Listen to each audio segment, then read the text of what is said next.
Los días viernes, que es el odio. ¿Se recuerdan? El odio y su significado. Ese fue el tema, o el lema, mejor dicho, de la serie. El odio y su significado. Pero el tema del día de hoy se llama el odio de los hombres. Y aclaro que se llama así porque también vamos a ver, tal vez la semana que entra, el odio de Dios. O sea, hay un odio del hombre y también hay un odio de Dios. Entonces hay que separar y hay que especificar. Señor, pedimos que nos hables a través de tu palabra. Creemos que ella es viva y eficaz, más cortante que toda espada de doble filo, que penetra hasta partir el alma, las coyunturas, los huesos, los tuétanos. Llega hasta lo más profundo de nuestro ser, hasta los pensamientos y las intenciones más profundas de nuestro corazón. Y eso es lo que queremos hoy, que tu palabra entre y nos muestre, nos hable y corte todo aquello que no debe estar ahí en nuestra carne y en nuestro espíritu. Nos ponemos en tus manos y te pedimos que nos libres de este mal sentimiento del odio y que nos permitas amar como Cristo nos amó a nosotros y se entregó a sí mismo por tu iglesia. En el nombre de Jesús, gracias, Señor. Amén. Entonces vamos a hablar sobre el odio de los hombres. La última vez que enseñé acerca del odio, lo describimos claramente y aprendimos algunas de sus características principales. Aprendimos que el odio tiene el poder de hacer a una persona violenta. No sé si se acuerdan de eso. Pero vimos que el odio tiene el poder para eso, para convertir a una persona violenta, es decir, se va a manifestar a través de maltratos, gritos, golpes e incluso puede llegar hasta el asesinato. De ahí que la otra característica del odio que vimos es que se hace intenso. A veces es tanto el odio que se siente por algo o por alguien que puede causar enfermedades e incluso hasta llegar a formarse una raíz de amargura cuando hay odio intenso en nuestro corazón. ¿Cuánta gente no hay hoy así, verdad? Con amargura, con falta de perdón. Han pasado años y años que les dañaron, les hicieron algo y no pueden olvidar, no pueden perdonar. Siempre tienen presente lo que pasó, lo que sucedió. Y sabe, incluso nosotros que podemos decir que hemos estado creciendo en el conocimiento de la Escritura, suceden situaciones que las guardamos ahí y que rápidamente se hace una raíz de amargura en nuestro corazón y se convierte, pasa de ser de un odio a un intenso odio. Y eso es trágico. Y la última característica que yo les enseñé fue que el odio es engañoso, ¿sí? Es engañoso, es decir, que puede ser que nadie lo note, puede ser que nadie lo perciba durante algún tiempo, pero al final, como dice el dicho, sacamos el cobre, ¿no? Y sale a la luz el odio que ha estado ahí durante mucho tiempo. ¿Por qué? Porque el odio tiene como característica eso, que es engañoso. Muy fácilmente nosotros lo podemos ocultar y podemos engañar a otras personas diciéndoles que les amamos. Les decimos, no, sí te amo, te quiero, te he perdonado, yo ya lo olvidé, pero en realidad no. Y el odio puede ser muy engañoso, hermanos. Incluso ustedes recordarán que en la persona y en el testimonio de nuestro Señor Jesucristo, podríamos cerrar la puerta de entrada, Pedrito, que les pedí, por favor, gracias. Nosotros podemos ver en la persona de nuestro Señor Jesucristo que sus contrincantes tenían un odio tan intenso que era engañoso. Aparentaban amor, aparentaban reconocimiento, aparentaban hacia nuestro Señor Jesús aceptación, pero al final sus acciones demostraron todo lo contrario. El último día en la cruz, hombres, mujeres y niños, todos a una voz gritaban, crucifíquenle, crucifíquenle, crucifíquenle. Pero horas antes, en la entrada triunfal a Jerusalén, todos decían, Hosana al que viene en el nombre del Señor. Entonces había un engaño en sus corazones. En realidad lo odiaban, pero ellos se contagiaban con la emoción del pueblo, se contagiaban con la emoción de algunos genuinos que andaban por ahí, pero en realidad es que la mayoría de las personas sentía un odio y era engañoso, nadie lo percibía. Hermanos, los seres humanos tenemos una capacidad gigantesca para odiar. Y esto es muy grave. Lo voy a repetir, los seres humanos tenemos una capacidad gigantesca para odiar. Y esa es parte de nuestra naturaleza definitivamente. Pero no debe ser un pretexto para acumular más odio u odiar a la gente que nos daña. Por cierto, la historia de José el Soñador es una historia fascinante. Si ustedes recordarán, es una historia llena de acontecimientos impresionantes, llena también de aspectos mesiánicos muy trascendentales, pero también es una historia que evidencia la naturaleza de nosotros los seres humanos. Y estoy hablando del odio, hermanos. José no fue un ser humano perfecto, como ninguno de nosotros lo somos. José cometía errores como nosotros. José nació en pecado como nosotros. De hecho, David también lo dijo: en pecado fui concebido, o en pecado me concibió mi madre. Eso no significa que él fue un hijo de fornicación, como muchos han malinterpretado. Eso significa que él nació siendo pecador, como todos nosotros nacemos siendo pecadores. Nació así en pecado como nosotros, pero Dios tenía un propósito grande para la vida de José, como también lo tiene para nuestra vida. Amén. Dile al que está a tu lado: Dios tiene un propósito grande para tu vida. ¿Lo creen? Si lo creen, digan amén. Muy bien. Y ahí comenzó el problema, hermanos. Ahí comenzó el problema. José, estamos hablando de José el Soñador. José tuvo, ¿se acuerda cuántos hermanos tuvo él? 11 hermanos. Bueno, 3, 13. Bueno, José tuvo 10 medios hermanos, varones todos. Pero también tuvo una hermana que se llamó Dina. Y también tuvo un hermano directo de sangre, es decir, hijo de la misma madre Raquel, que se llamó Benjamín. Y todos sus medios hermanos, es decir, los 10, lo odiaron. Esto es muy importante para que podamos entender la historia de José. Sus 10 medios hermanos lo odiaron. Razones tendrían muchísimas, según ellos, pero su odio salió a la luz cuando Dios le empieza a dar poderosos sueños acerca del propósito que Dios tenía para José. Entonces, nuestro primer punto es el odio hacia los hermanos. El odio hacia los hermanos. Uno puede tener un sentimiento de odio hacia las circunstancias, humanamente hablando. No estamos aprobando ni autorizando odiar las circunstancias, ¿no?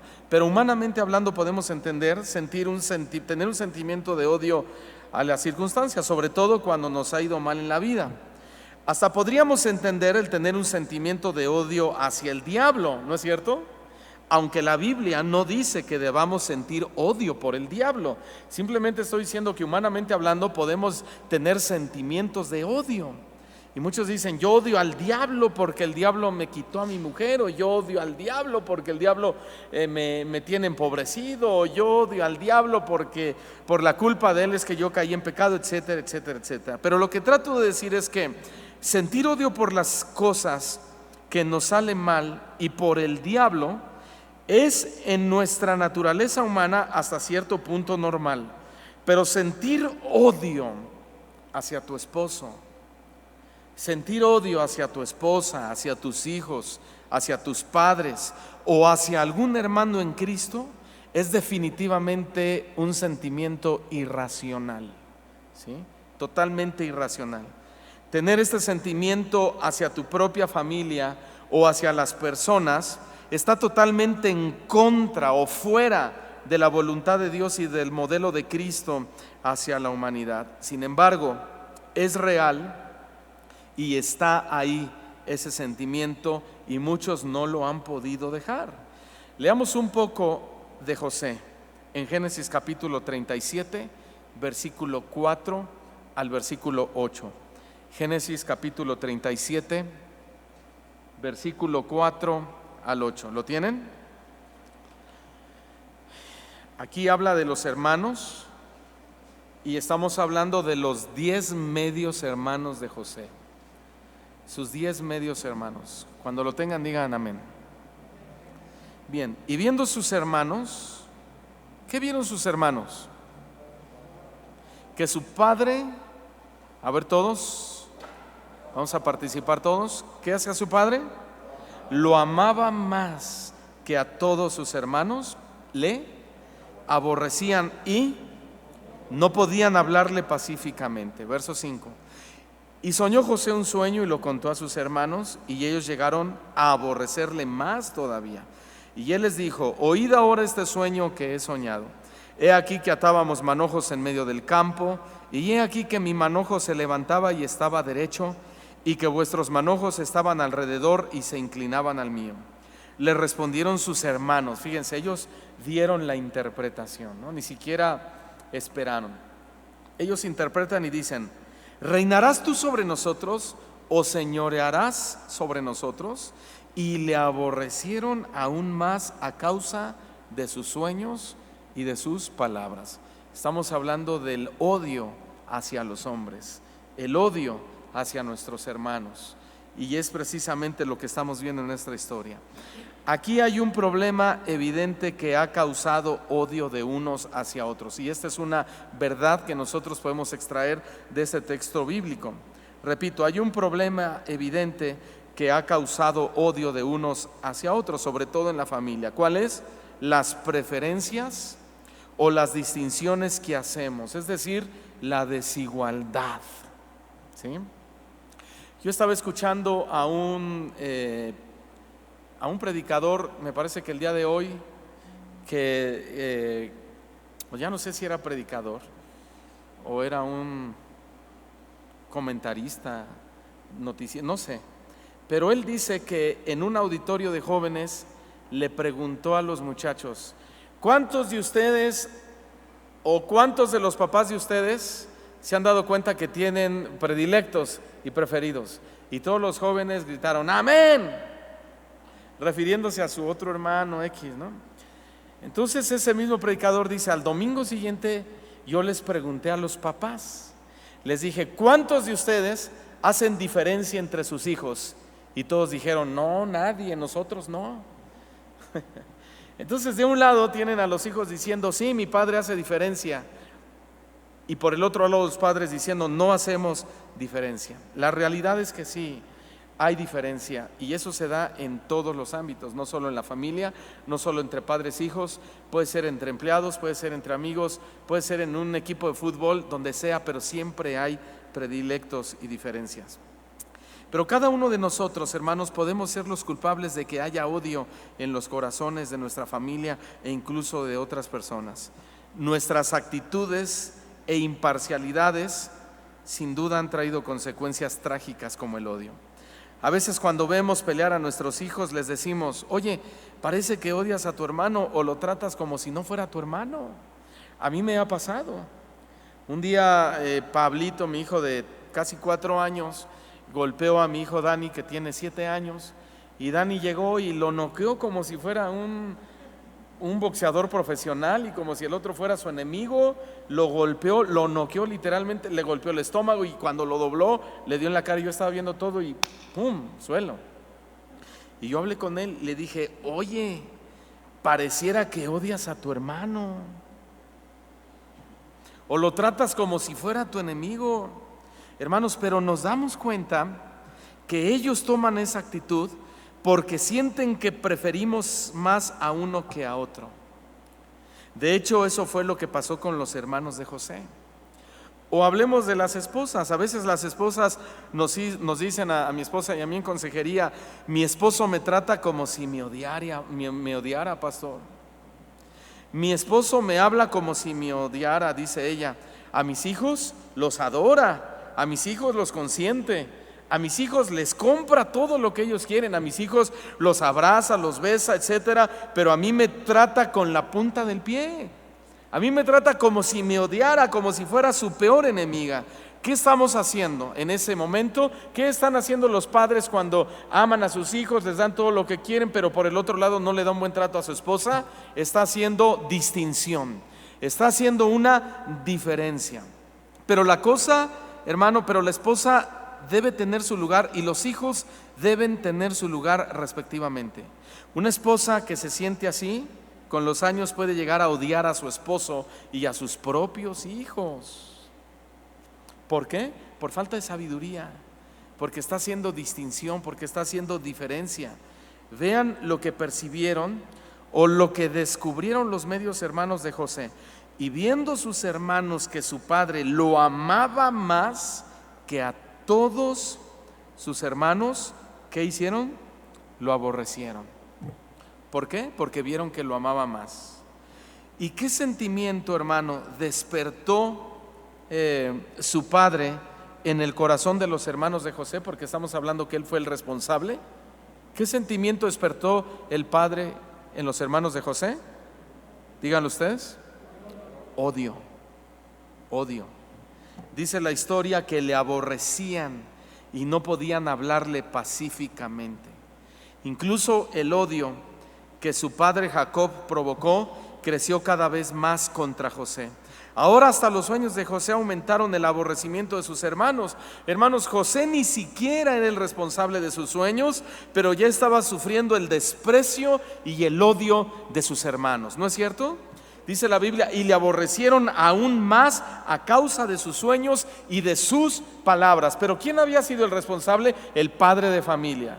Le faltó sabiduría, le faltó inteligencia espiritual, le faltó cordura. No entendió que en el hogar todos son iguales.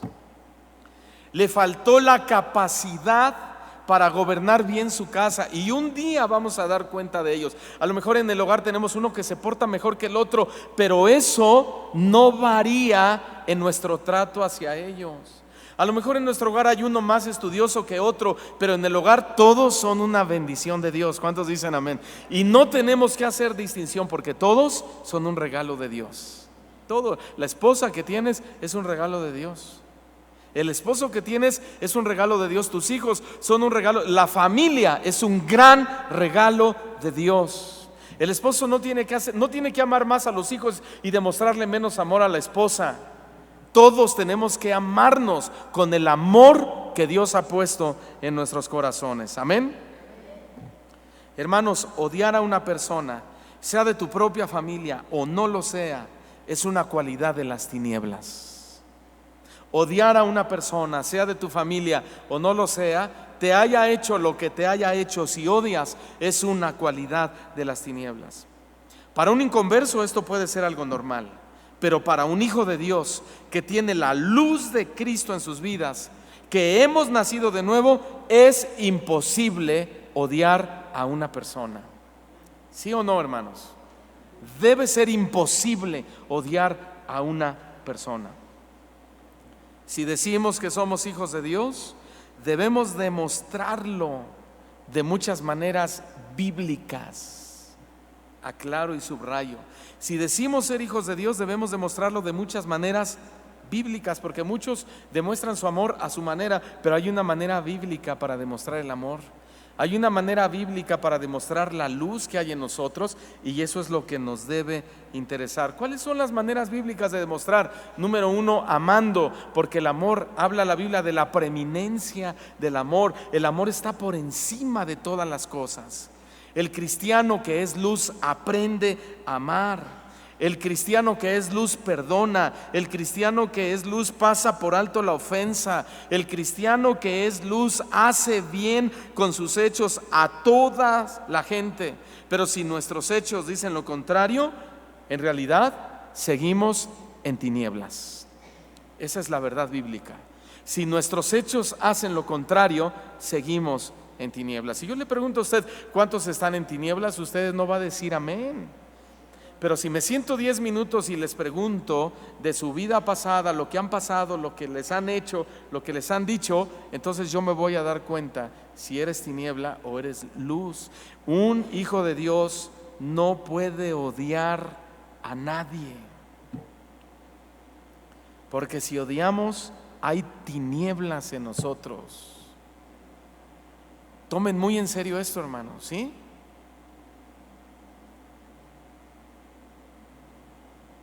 Primera de Juan capítulo 2 verso 9, por favor.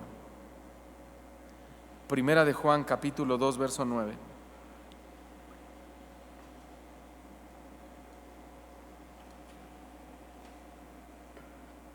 Dice la palabra de Dios así, que el que dice que está en la luz,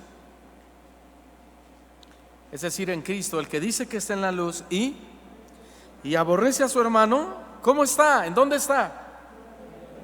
Todavía en tinieblas. ¿Se da cuenta? No dice se contaminó, porque muchos dicen te contaminaste, andas contaminado, déjame orar por ti. No nos contaminamos, todavía andamos en tinieblas, que es muy diferente. Es decir, nunca hemos pasado de las tinieblas a la luz. Nunca hemos pasado del reino admirable, del reino de las tinieblas al reino admirable de nuestro Señor Jesucristo. Nunca, en otras palabras, hemos nacido de nuevo, hemos nacido de Dios. ¿Verdad que esto es grave, hermanos? ¿Verdad que sí, hermanos? Todavía está en tinieblas, verso 10. El que ama a su hermano permanece en la luz y en él no hay tropiezo. O sea, no va a tropezar con el sentimiento del odio, no va a tropezar con el sentimiento de la amargura, no va a tropezar con el sentimiento de la falta de perdón. No hay tropiezo. ¿Por qué? Porque está en la luz, porque ya entendió, ya aprendió a perdonar como Cristo lo perdonó a él, porque ya aprendió a pasar por alto la ofensa como Cristo pasó por alto su ofensa. Y así como Cristo no nos odia y no nos odió con todo lo que le hicimos, tampoco debemos odiar a nadie, nos hagan lo que nos hagan. Amén. Pero el que aborrece a su hermano, verso 11, está en tinieblas y anda en tinieblas y no sabe a dónde va, porque las tinieblas le han cegado los ojos. Wow. Y aquí Juan menciona o ha mencionado la única razón por la que un verdadero hijo de Dios puede dejar de odiar. ¿Y cuál es la única razón por la que un hijo de Dios podemos dejar de odiar? Dígalo usted. Andar en la luz. Andar en la luz. ¿Y qué es estar en la luz? Muchos dirán, ¿y qué es estar en la luz? Bueno, el versículo 10 nos da la primera respuesta. ¿Cuál es la respuesta? Amando.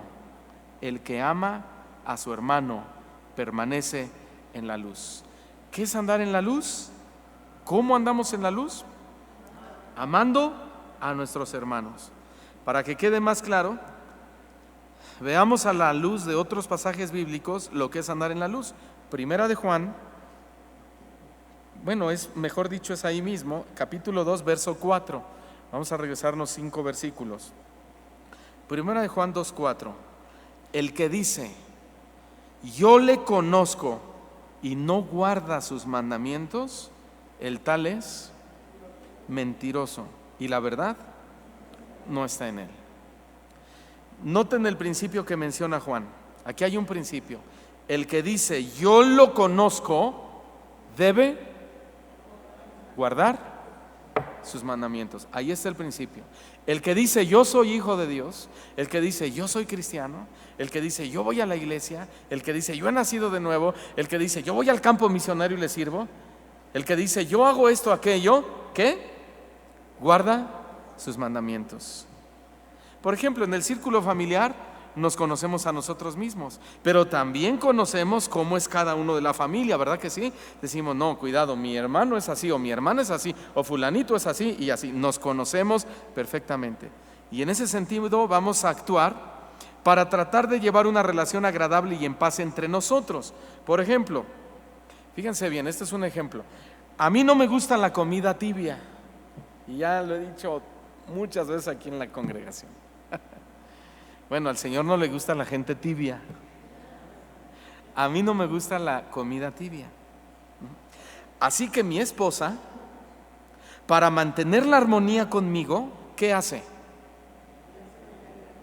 Bueno, no nomás me la sirve caliente, se esfuerza para servirme mi comida bien caliente. Se esfuerza, eso es importante decirlo. Se esfuerza. Y usando las palabras de Juan que acabamos de leer, me conoce. Jesús dijo, el que me conoce, guarda mis mandamientos. Y usando las palabras de Juan, mi esposa me conoce y guarda el mandamiento, por así decirle, de servirme la comida bien caliente siempre. Así logramos, por lo menos en esa área, mantener la armonía. Otro ejemplo, a mi esposa le gusta que me dirija a ella con cariño y suaves palabras, y a la mayoría de las mujeres también. Así que yo, para mantener la armonía con ella, me esfuerzo por hablarle siempre de esa manera, como a ella le gusta, como ella necesita. Y usando las palabras de Juan que acabamos de leer, yo la conozco. Él dijo, el Señor Jesús, el que me conoce guarda mis mandamientos. Entonces yo la conozco y debo guardar el mandamiento de hablarle con cariño y suavidad. Y así logramos mantener la armonía entre ella y yo. Así que la base principal para no odiar,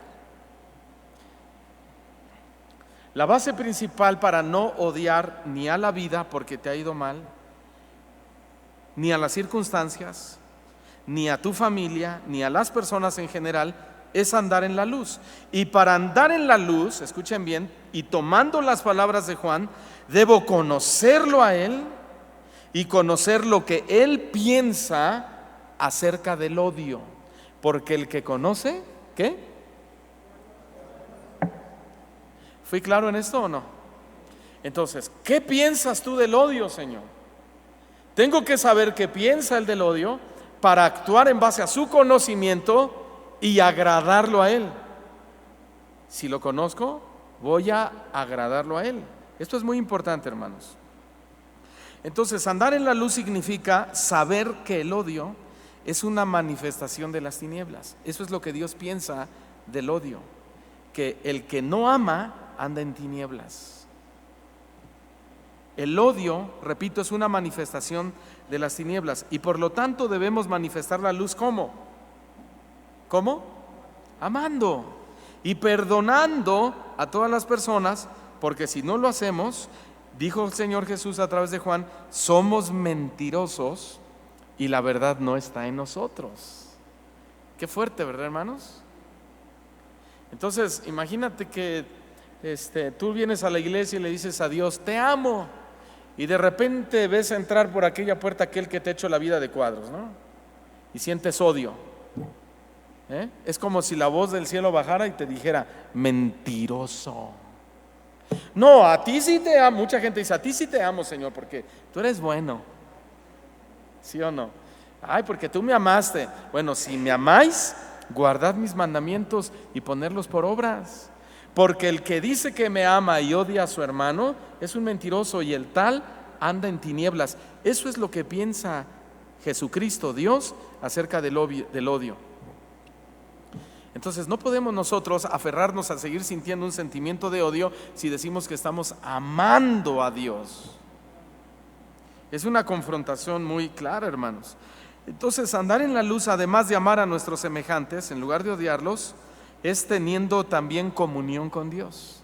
Andar en la luz es teniendo comunión con Dios. Y fíjense bien, un hijo de Dios, ¿cuántos son hijos de Dios? Bueno, hasta el diablo dice, ¿no? Pero escúchenme, un hijo de Dios que no ora. Bueno, yo me he sentado a la mesa con hijos de Dios, entre comillas, que ni siquiera dan gracias por los alimentos. Y yo, ¿qué clase de hijo de Dios es este tan raro? ¿O cuál Dios será su padre? Un hijo de Dios que no estudia la palabra, un hijo de Dios que no adora al Señor, en realidad no tiene comunión con Dios, hermanos. Estamos hablando, repito, que amar, además de amar a nuestros semejantes, que eso es andar en la luz es teniendo comunión con Dios. Y repito, y si hablamos de comunión con Dios y un hijo de Dios no ora, no estudia la palabra, no adora al Señor, en realidad no tiene comunión con Dios. La comunión con Dios es la base para irradiar la luz de Cristo. Si no tienes comunión, ¿qué vas a irradiar? ¿Qué les vas a nada, no, hermano, nada. Seguiríamos muertos en nuestros delitos y pecados. Si lo único que nosotros podemos mostrarle al mundo es la vida nueva que Cristo nos ha dado, y eso es a través de la luz, de nuestro comportamiento, de nuestros hechos, de nuestras palabras. ¿Me está entendiendo, hermanos? Si estamos llenos del mundo, si estamos llenos de sus modas, si estamos llenos de sus ideas y cometemos los mismos pecados que el mundo, seguimos en tinieblas, sin luz. Y en ese sentido, cuando sentimos odio, ese sentimiento evidencia nuestra verdadera condición espiritual. Nuestra verdadera condición espiritual.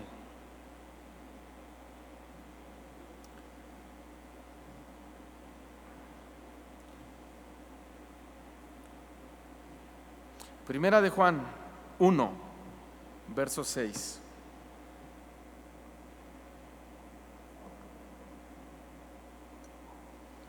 Estamos diciendo que otra de las bases para tener la luz es a través de la comunión con Dios. Comunión, digan todos comunión. Comunión. Si decimos, 1 Juan 1:6, si decimos que tenemos comunión con Él y andamos en tinieblas, ¿qué? Mentimos y no practicamos la verdad, ¿verdad? Si decimos que tenemos comunión con Él, esta palabra comunión es la palabra griega skotos, con K, skotos, y se refiere a la esfera dominada por no es la palabra comunión, es la palabra tinieblas. La palabra tinieblas del griego es skotos y significa la esfera dominada por el mal, dominada por la pecaminosidad y la ignorancia de Dios y de sus caminos. Qué impresionante, ¿verdad? Lo voy a repetir. Andar en tinieblas significa la esfera dominada por el mal, la pecaminosidad y la ignorancia de Dios y de sus caminos.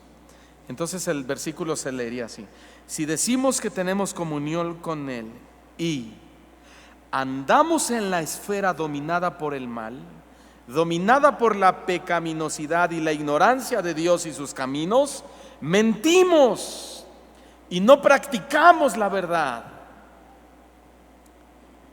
Otra característica de estar en la luz es predicar con el ejemplo. Predicar con el ejemplo. Hermanos, el mundo está lleno de personas que enseñan el bien, pero no lo practican. ¿Sí o no? ¿Sí o no?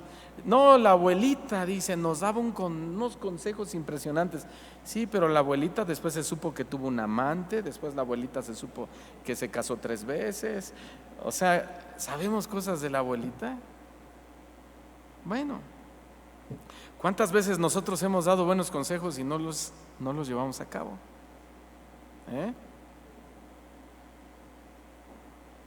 Entonces, otra característica de estar en la luz es predicar con el ejemplo. La escuela enseña valores a los estudiantes, pero sus profesores no los llevan a cabo. ¿A poco no? La autoridad se preocupa por implementar leyes que ayuden a las familias de su sociedad a vivir armoniosamente y en paz con los demás ciudadanos, pero ellos son los que promueven las guerras y los que quebrantan sus propias leyes. No son buenos ejemplos de rectitud. Los líderes religiosos les leen la Biblia a la gente, llámense los pastores, los curas, cualquier líder religioso les lee la Biblia a la gente. Les dan consejos de cómo vivir con rectitud delante de Dios. Les enseñan a través de principios bíblicos a cómo armonizar como familia. Pero muchos de ellos son pederastas. Muchos de ellos son adúlteros, otros son borrachos, otros son mal hablados, otros son ladrones y hasta homosexuales. Tenemos en los púlpitos liderando congregaciones. No son ejemplos o buenos ejemplos de piedad. Los padres de familia enseñan a sus hijos a no mentir, a no robar, a no pelearse entre ellos, a obedecer, a estudiar y a ser buenos ciudadanos e hijos de familia en todo el sentido de la palabra. Pero ellos sí le mienten a su jefe de trabajo. Ellos sí le roban a la empresa para la que laboran. Ellos sí pelean con todo el mundo. Ellos no son buenos esposos ni buenos padres. Ellos no son buenos ciudadanos en todo el sentido de la palabra. No son buenos ejemplos de autoridad en el hogar. ¿Qué está pasando con esta clase de líderes que tenemos en las escuelas, en el gobierno, en la religión y en el hogar? Me refiero a los padres de familia. ¿Qué está pasando? Muy sencillo, lo estamos hablando. No tienen la luz de Dios. No modelan lo que enseñan. No viven lo que predican. Y el reflejo de esa deficiencia, el reflejo de esa mala manera de gobernar, es el odio. Odio a la vida, odio a las personas, odio al orden, etcétera, etcétera, etcétera. ¿Estoy siendo claro, hermanos? Sí, un padre de familia le dice a su hijo: no mientas, no le mientas a tu madre. Pero ese padre de familia, al mentir en su trabajo, odia la verdad. Está manifestando un odio. Vamos a leer, por favor, Romanos capítulo 2, versículo 17. Romanos 2, 17.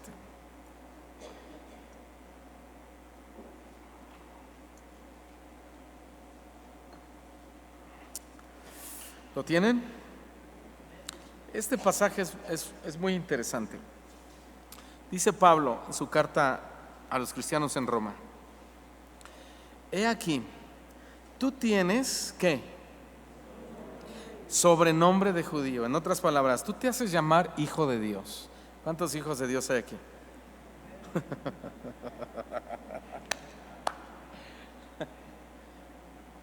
Gancho, ¿verdad? Bueno, y te apoyas en la ley. Miren nada más. O sea, ¿qué quiere decir esto? Le aplicas la ley a la gente, pero no te la aplicas a ti mismo. Y te glorías en Dios. Es decir, en la iglesia dices: gloria a Dios, aleluya, santo, santo, santo, 3 veces santo. Verso 18: y conoces su voluntad. ¿Qué significa esto? Sabes lo que es bueno y lo que es malo. ¿Cuántos saben lo que es bueno y lo que es malo? Vea, E instruido por la ley apruebas lo mejor, y confías en que eres guía de los ciegos, luz de los que están en tinieblas. O sea, Pablo dice que tienen conocimiento suficiente para ayudar a otros y los ayudan. Los ayudan. Verso 20: eres instructor de los indoctos, es decir, de los que no tienen conocimiento. Eres maestro de niños, que tienes en la ley la forma de la ciencia y de la verdad. Pablo está diciendo: mira, hasta puedes llegar a ser un predicador o un maestro brillante de la Biblia. Verso 21: tú pues que enseñas a otro, ¿no te enseñas a ti mismo? Tú que predicas que no se ha de hurtar, ¿hurtas? Tú que dices que no se ha de adulterar, ¿adulteras? Tú que abominas a los ídolos, cometes sacrilegio. Sacrilegio quiere decir violas dentro de la iglesia los principios espirituales. ¿Cometes sacrilegio? Tú que te jactas de la ley, con infracción de la ley deshonras a Dios, porque como está escrito, el nombre de Dios es blasfemado entre los gentiles por causa de ustedes. En otras palabras, los inconversos, hermanos, hablan mal del cristianismo, fíjense bien, y hasta llegan a odiar a Dios por personas como estas, que tienen sobrenombre de cristianos, pero ellos mismos infraccionan la ley con sus hechos, porque no son ejemplo de lo que ellos conocen, saben, de la luz que han recibido en Cristo Jesús. ¡Qué barbaridad, hermanos! ¡Qué barbaridad! Escuchen bien, y si hay personas que odian a su familia y odian a sus semejantes, ¿serán capaces de sentir odio hacia Dios? A ver, respóndanme.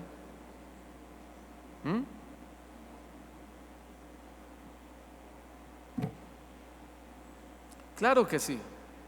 Si odian a otros, es evidente que odian a Dios y pueden odiar a Dios y pueden tener un sentimiento de odio hacia Dios.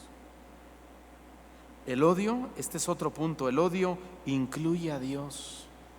Dios también es odiado o puede ser odiado. El odio incluye a Dios. Dios también puede ser odiado. ¿Cuántos de aquí odian a Dios?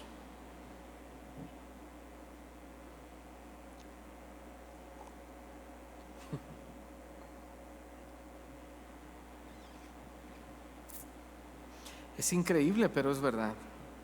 El odio en el corazón de muchas personas ha llegado a niveles alarmantes.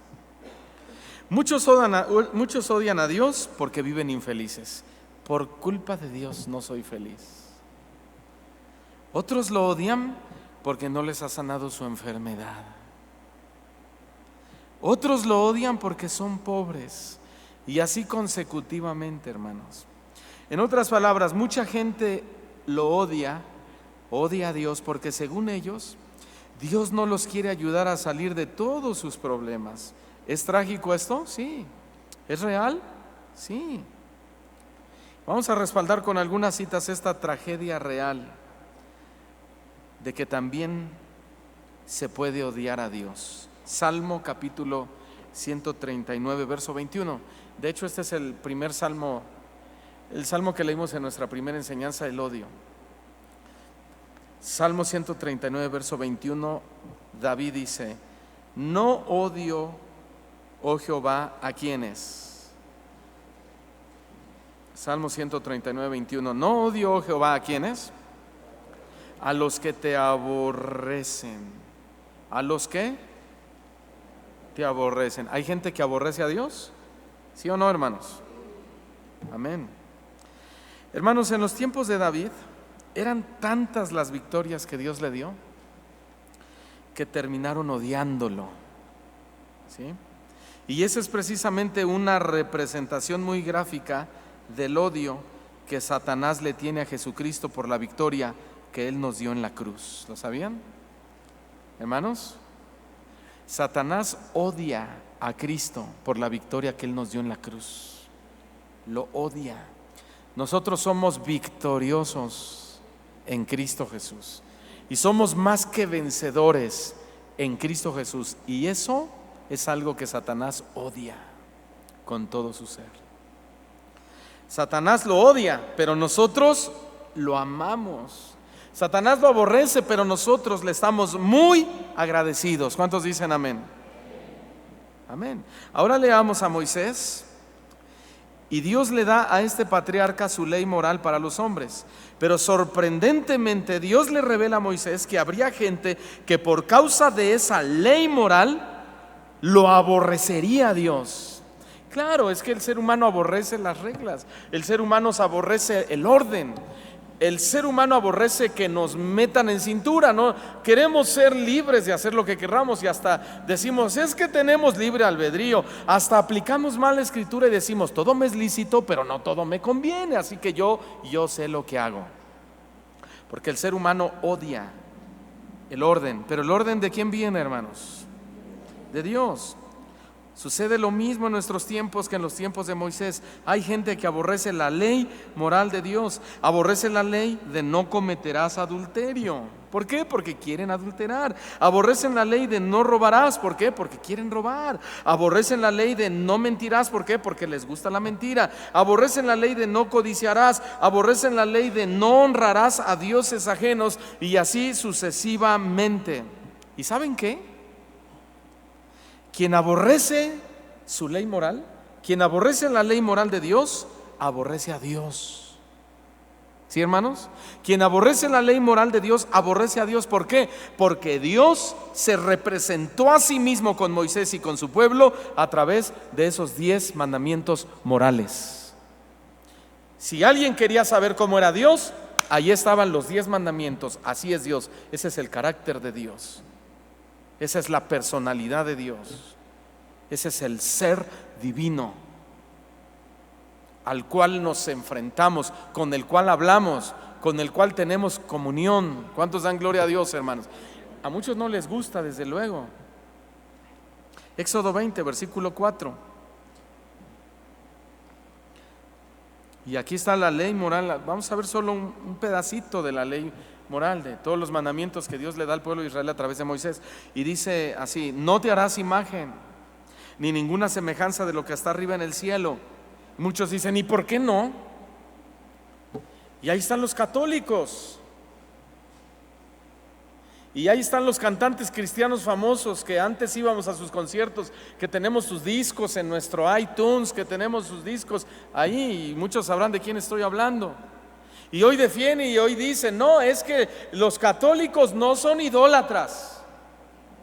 Podemos tener imágenes, dice, ellos tienen imágenes, pero ellos aceptan que no hay que adorarlas. La Escritura dice, no te harás imagen. Entonces, si no te harás imagen, ¿para qué la tienes ahí? ¿No? Pero aquel cantante cristiano famoso que le dice, eres todo mi universo, no sé a quién se lo diga en realidad. Universalismo, ecumenismo es lo que hoy se nos invita a seguir. Pero la ley moral de Dios, el reflejo de la personalidad de Dios, dice, no te hagas imagen ni ninguna semejanza de lo que está arriba en el cielo, en la tierra, en las aguas debajo de la tierra. Yo soy Dios fuerte y celoso, que visito la maldad de los padres sobre los hijos, hasta la tercera y cuarta generación de los que me aborrecen.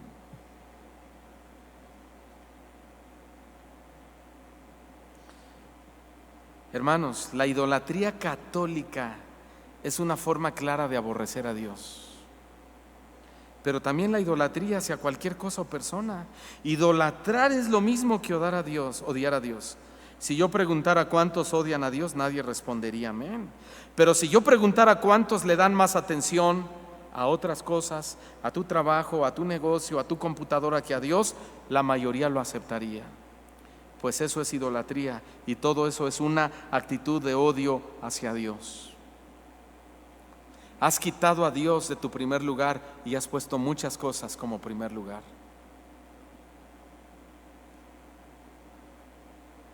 Números 10, verso 35.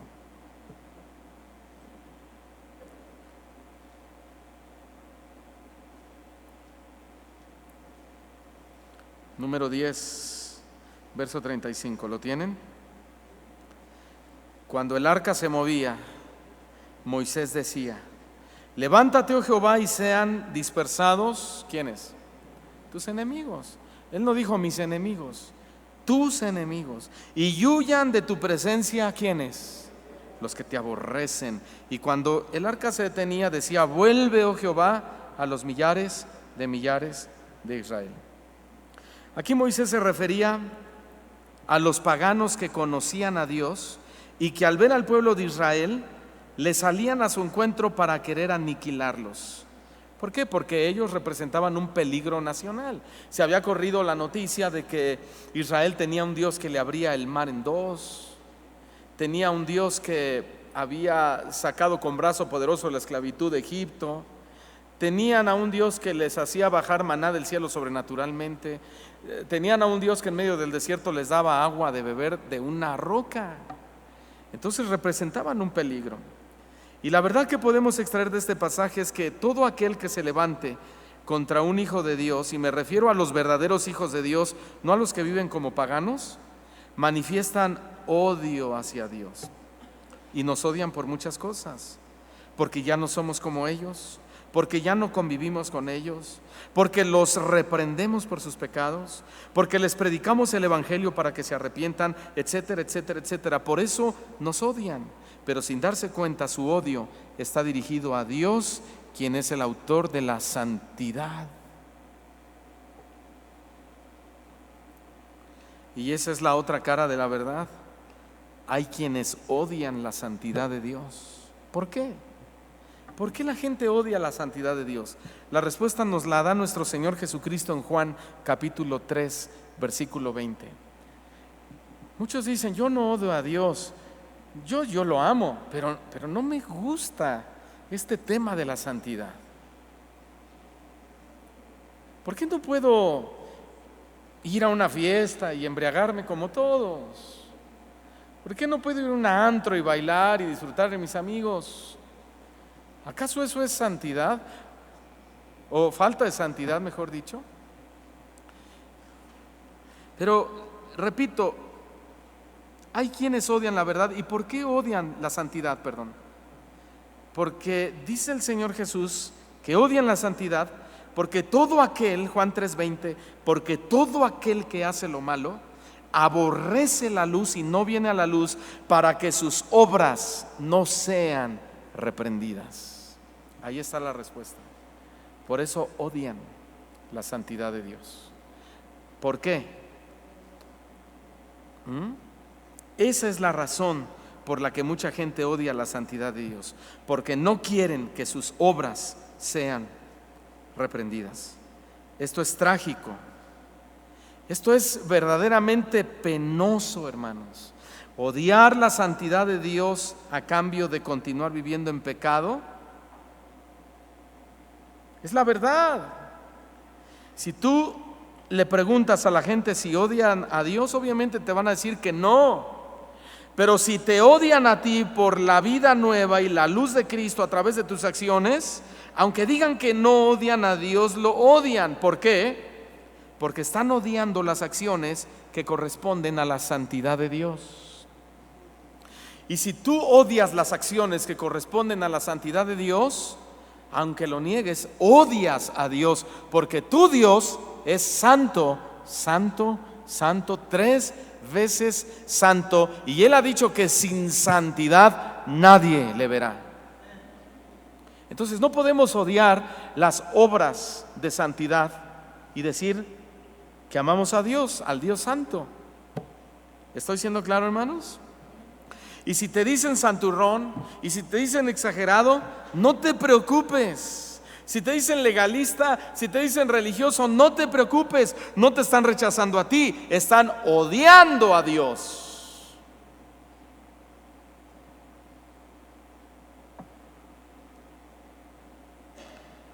Leamos otro texto, Deuteronomio 7, por favor. Deuteronomio 7, verso 9. Deuteronomio 7, verso 9.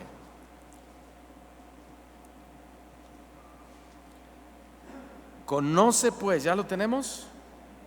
Conoce pues, le dice a Moisés, que Jehová tu Dios es Dios. ¿Qué más? Dios, ¿cómo es?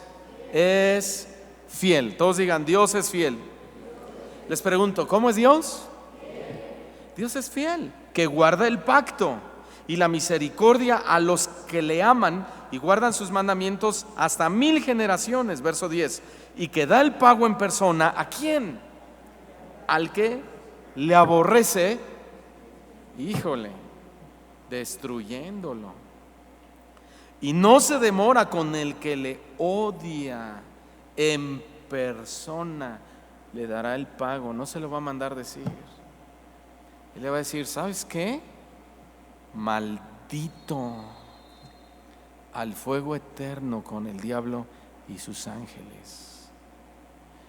No me puedes odiar a mí, ni puedes odiar mi santidad y pretender entrar al cielo. ¿A poco no, hermanos? Respecto a este texto, si ustedes traen una Biblia de estudio, el subtema dice, un pueblo santo para Dios. Lo cual significa un pueblo apartado para servir y para amar a Dios. Pero escuchen bien, Versículos arriba, específicamente el verso 7 y 8, explica que Dios no los escogió, no escogió al pueblo para ser un pueblo maravilloso o especial o numeroso. ¿Sabe por qué les dijo que los escogió? Por amor. Por amor. Mejor leámoslo, verso 7. No por ser vosotros más grande que todos los pueblos, os ha querido Jehová y os ha elegido, pues vosotros erais el más insignificante de todos los pueblos, sino por cuanto Jehová os amó y quiso guardar el juramento que juró a vuestros padres, os ha sacado Jehová con mano poderosa y os ha rescatado de servidumbre de la mano de Faraón, rey de Egipto. Hermanos, este es un tema dirigido en contraposición a los pueblos que dedicaban su vida a la idolatría, dedicaban su vida al mundo y a los placeres de la tierra. Entonces, la verdad que enseña este pasaje es que todos los que le conocemos y somos hijos de Dios, hemos sido apartados por Él y para Él. ¿Sí, hermanos? A ver, dile que está a tu lado, fuimos apartados por Él y para Él. ¿Cuánto les da gusto esto? Bueno, entonces ahora correspondamos, ¿no le parece? No puede ser la oveja negra en medio de muchas que se esfuerzan por ser las ovejas blancas del Señor. No puedes seguir siendo el pelo en la sopa. No, porque fuiste elegido por amor. No por obras, por amor. Pero si compartimos nuestro amor con el mundo,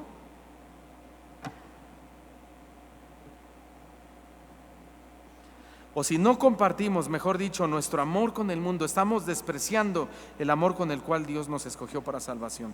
Y a eso también se le llama odio hacia Dios. Es no amar al que nos amó primero. Y si no lo amamos, ¿qué? Lo odiamos. No hay puntos intermedios. O lo amamos o lo odiamos. Leamos otros textos que demuestran que los seres humanos también pueden odiar a Dios. Salmo 83, verso 1. Salmo 83, verso 1. Oh Dios, dice el salmista, oh Dios, no guardes silencio. ¿Listos?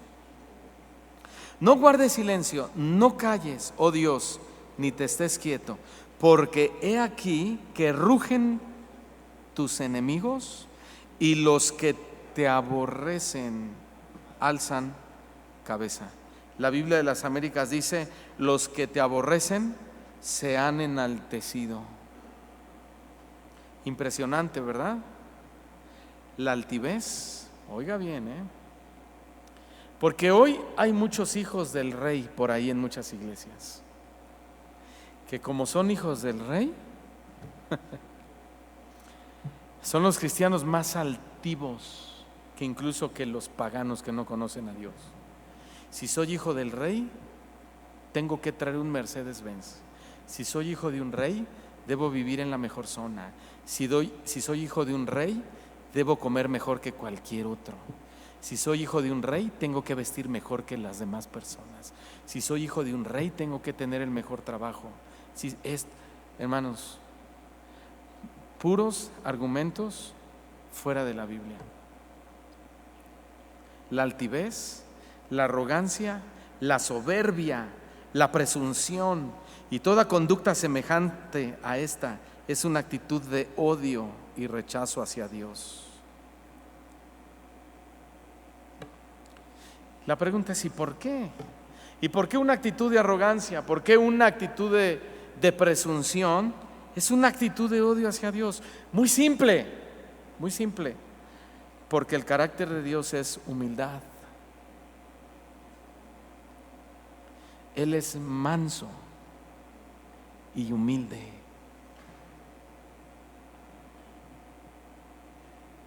¿Acaso no Dios exaltó a Moisés porque dijo que él era el hombre más manso de toda la tierra, hermanos? Por eso es que odiar a Dios es ser un hijo de Dios altivo, orgulloso, presumido, jactancioso. ¿Qué tienes tú que no te haya dado el Padre? Y si te lo dio el Padre, entonces no tienes de qué jactarte. ¿Verdad que sí, hermanos? Y si Dios es humilde y su Hijo Jesucristo fue humilde cuando estuvo en la tierra y fue llevado hasta la muerte y muerte de cruz, es lógico que Dios espera que nosotros, sus demás hijos, actuemos humildemente como ellos, ¿no lo creen? Como el Padre y el Hijo, ¿sí o no? Vayamos al Salmo 138, verso 6. Salmo 138, verso 6.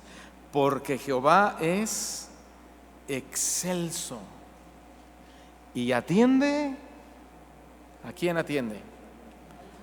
Al humilde, pero al altivo lo mira de lejos.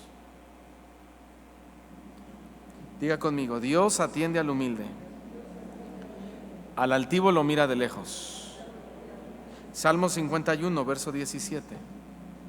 Salmo 51, verso 17.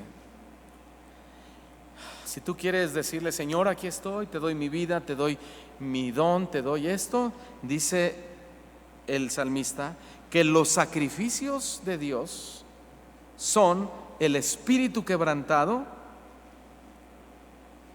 y al corazón que contrito significa quebrantado y humillado no despreciarás tú, oh Dios.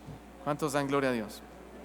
Otra vez, los sacrificios de Dios son el espíritu quebrantado. Si tú quieres darle algo a Dios, darle un espíritu humilde, quebrantado, sencillo, porque al corazón así no desprecias tú, oh Dios. Dice al corazón contrito y humillado. Esta palabra humillado significa sentir dolor y tristeza por sus pecados.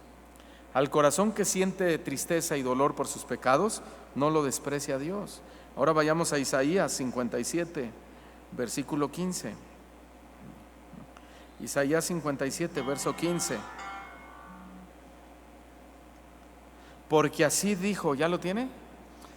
Isaías 57, 15. Porque así dijo el alto y sublime, el que habita la eternidad y cuyo nombre es el Santo. Yo habito en la altura y la santidad, y también con el quebrantado y humilde de espíritu, para hacer vivir el espíritu de los humildes y para vivir el corazón, para vivificar el corazón de los quebrantados.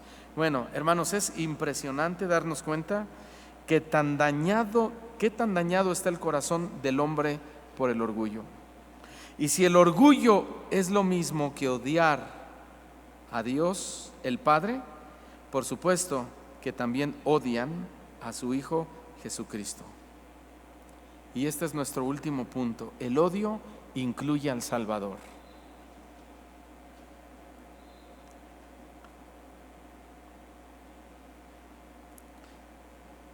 Imagínese Cristo odiando a Judas. Imagínese Cristo odiando a Pedro. Me negó 3 veces. No. Juan capítulo 7, por favor. Y antes de darles el versículo, en este texto Jesús está siendo atacado y menospreciado por sus hermanos en la carne. Ellos no creían en el ministerio de Jesús, es decir, no creían que Jesús fuera el Mesías. Sin embargo, a estas alturas Jesús ya tenía mucha fama y un gran número de seguidores. ¿A qué se debía esto de nuestro Señor Jesucristo? A que les enseñaba la palabra con verdad, con autoridad, pero también a que evidenciaba el pecado de la gente. Por eso lo seguían, pero también por eso lo odiaban. Su mensaje era durísimo. Y esta era la causa principal por la que mucha gente lo odiaba. Leamos el versículo 7. Juan 7, verso 7. Dice Jesús a sus discípulos: no puede el mundo aborrecerlos a vosotros. Perdón, le dijo a sus hermanos. El mundo no puede aborrecerlos a vosotros, pero a mí me aborrece. ¿Por qué? Porque yo testifico de él que sus obras son malas. ¿Se dan cuenta, hermanos? ¿Por qué aborrecían a Jesús? Porque evidenciaba los pecados de las personas a través de su predicación. Literalmente los hacía sentirse avergonzados, humillados y reprobados. Y de hecho esa fue la razón por la que los religiosos llevaron a la cruz a nuestro Señor Jesucristo, porque al grupo que supuestamente era la representación de Dios los invitó al arrepentimiento. Wow. Y la pregunta para nuestra época es la misma: ¿por qué hay gente que odia a Cristo? ¿Será que lo sigue odiando cuando escuchan la predicación del Evangelio? Hermanos, sí, efectivamente la predicación del Evangelio sigue poniendo en evidencia los pecados de la gente y por eso lo siguen odiando. Juan capítulo 15, verso 17.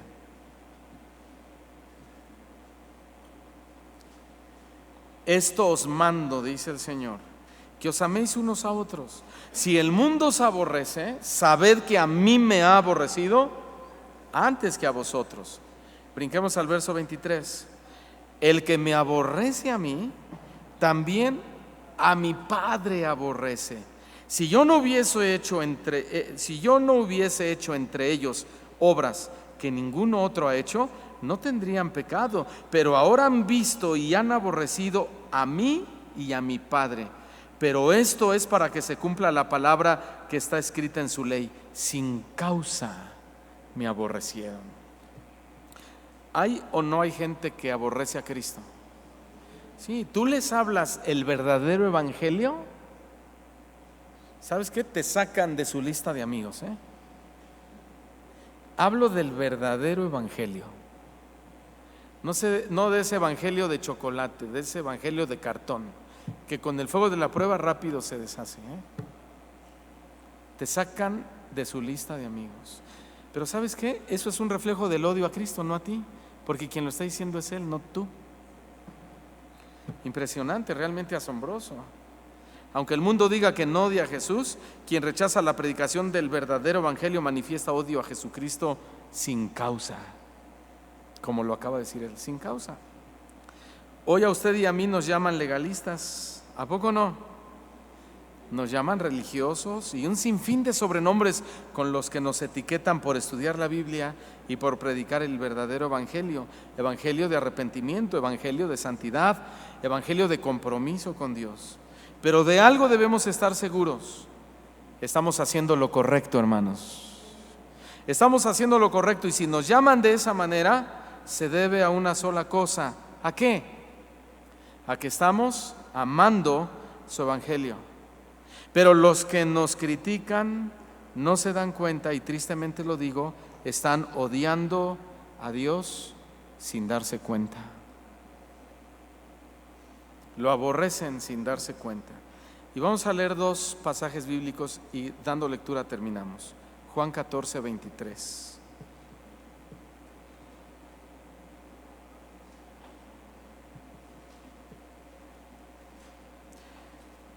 Desde el 21 vamos a leer.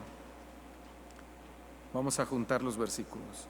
El que tiene mis mandamientos y los guarda, ese es el que me ama. Y el que me ama será amado por mi Padre. Y yo le amaré y me manifestaré a él. ¿A quién le está hablando?